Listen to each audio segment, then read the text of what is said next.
রবিবারের special recipe হলো chicken কষা। আর এটা যদি হয় মায়ের হাতের তাহলে কতটা ভালো লাগে বলুন তো।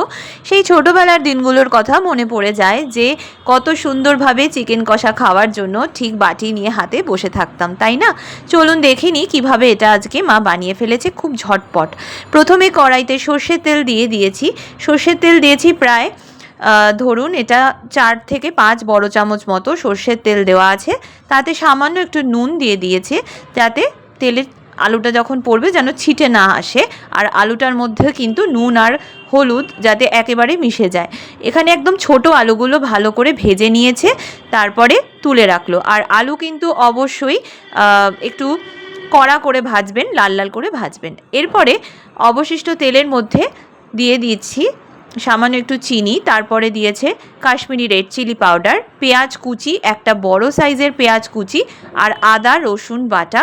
আদা রসুন তেজপাতা কাঁচা লঙ্কা এই সব কটা কিন্তু একসাথে বাটা আছে। আদা রসুন বাটা এখানে 2 বড় চামচ মতো দিয়ে দিয়েছে। তারপরে লঙ্কার গুঁড়োটা যেহেতু দেওয়া হয়েছে তেলের মধ্যে, তার জন্য দেখুন কালারটা খুব সুন্দর এসছে। তো এরপরে দিয়ে দিয়েছে একটা বড় সাইজের টমেটো কুচি। বলে রাখি এখানে আমি 600 গ্রাম চিকেন নিয়েছিলাম, তো 600 গ্রাম চিকেন কষা মা করেছে। আচ্ছা, তারপরে দিচ্ছে এখানে অল্প একটু হলুদ গুঁড়ো। প্রথমে তেলে না দিয়ে একদম যদি এই লঙ্কার গুঁড়োটা দিয়ে আপনি স্টার্ট করেন তাহলে খুব সুন্দর কিন্তু কালার আসে। সেটা আপনি চিকেন কষা করুন, মাটন কষা করুন, যে কোনো কষা রেসিপিতেই প্রযোজ্য। এরপরে মিক্সার গ্রাইন্ডারে নিচের দিকে একটু মশলা লেগে থাকে, তাই ওতে হাফ কাপ মতো জল দিয়ে মা এই কষাটার মধ্যে দিয়ে দিল। তাহলে খুব সুন্দরভাবে কষানো হবে, পুড়েও যাবে না। মিডিয়াম ফ্লেমে রেখে প্রায় কষিয়ে যাবেন যতক্ষণ না তেলটা রিলিজ করছে বা তেলটা বেরোচ্ছে। এরপরে মটরশুঁটি দিয়ে দিয়েছি হাফ কাপ মতো। মটরশুঁটিটা দেওয়া হয়ে গেলে 1 থেকে 2 মিনিট মতো নাড়াচাড়া করবেন। তারপরে চিকেনগুলো ভালো করে কেটে ধুয়ে নিয়ে এসেছি, তারপরে এগুলো দিয়ে দেবো। এটা কিন্তু ম্যারিনেট করিনি, অন্যদিন আমি ম্যারিনেট করে দেখাই। আজকে খুব তাড়াহুড়োর মধ্যেই চিকেন কষাটা হয়েছিল, অসাধারণ খেতে হয়েছে। আর তাড়াহুড়োয় যে কোনো রান্না দেখবেন খুব সুন্দর কিন্তু খেতে লাগে। এরপরে জিরে গুঁড়ো ধনে গুঁড়ো 1 চামচ করে দেওয়া হয়ে গেল। তারপরে সমস্ত গুঁড়ো মশলাটা যাতে সুন্দরভাবে চিকেনের সাথে মিশে যায় তার জন্য কন্টিনিউয়াসলি কিন্তু আপনাকে ফ্লেমটা মিডিয়ামে রেখে একদম কষাতে হবে যতক্ষণ না তেল বেরোচ্ছে। এরপরে ভেজে রাখা আলুগুলো দিয়ে দিল। শীতকালে এই ছোট আলুর দমের সাথে যদি আপনি চিকেন কষা বা মাটন কষা করেন দারুণ কিন্তু খেতে হয়। সবসময় তো আমাদের আলুর দম ভালোও লাগে না, তার জন্য এইভাবে কিন্তু বানাতে পারেন। আবারও হাফ কাপ জল দেওয়া হয়েছে যাতে সুন্দরভাবে কষানো হয়। চিকেনগুলো যত আপনি কষাবেন দেখবেন মশলা ভেতরে ঢুকছে, খেতে ভালো লাগছে, অসাধারণ খেতে লাগবে। এরপরে এটা ঢাকা দিয়ে 15 মিনিট মতো একদম লো ফ্লেমে করে রেখে দেব।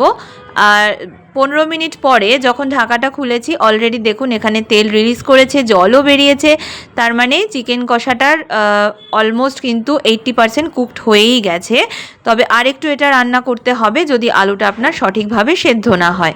তার জন্য এখানে 1 বড় কাপ মতো জল মা গরম করতে বসিয়েছিল, সেই গরম জল একদম শেষে গিয়ে দেওয়া হয়ে গেল। আর টেম্পারেচার ব্যালেন্স করবে কিন্তু এই গরম জল, তার জন্য অবশ্যই গরম জলটা দেওয়ার চেষ্টা করবেন।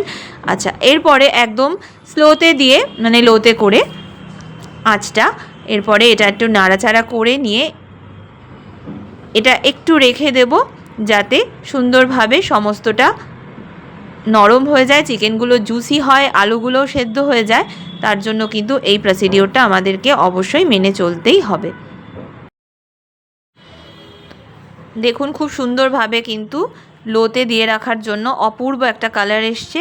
এখানে আপনি ধরে রাখুন 1 কাপ জলই দেওয়া হয়েছে, আর আগে আমরা মোটামুটি 1 কাপ দিয়েছি। তাতেই কিন্তু আলুটা দেখবেন আলু আর চিকেনটা যেন একদম ডুবে না যায়, যেহেতু এটা কষা করছি তার জন্য কিন্তু আলু আর চিকেন যেন কিছুটা দেখা যায় ওপর থেকে, ঠিক সেইভাবে জলটা দিতে হবে। আর এইভাবে আমরা ওয়েট করব এটা 10 থেকে 12 মিনিট মতো।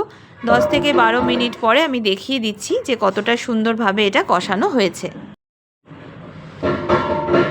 আজকে এই চিকেন কষাটা যেহেতু আমার মায়ের হাতের তৈরি, তার জন্য আমি গ্যারান্টি দিয়ে বলতে পারি যে একবার এভাবে বানান, খেয়ে দেখুন।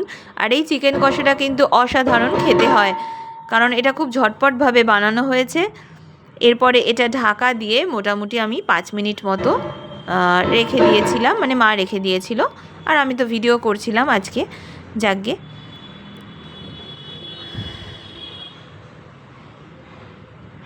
এরপরে ঢাকাটা খুলে নেব। দেখুন জলটা একদম শুকিয়ে গেছে ওপর থেকে। ধনেপাতা কুচি দিয়ে পরিবেশন করুন গরম গরম ভাতের সাথে চিকেন কষা। সবাই ভালো থাকবেন, সুস্থ থাকবেন।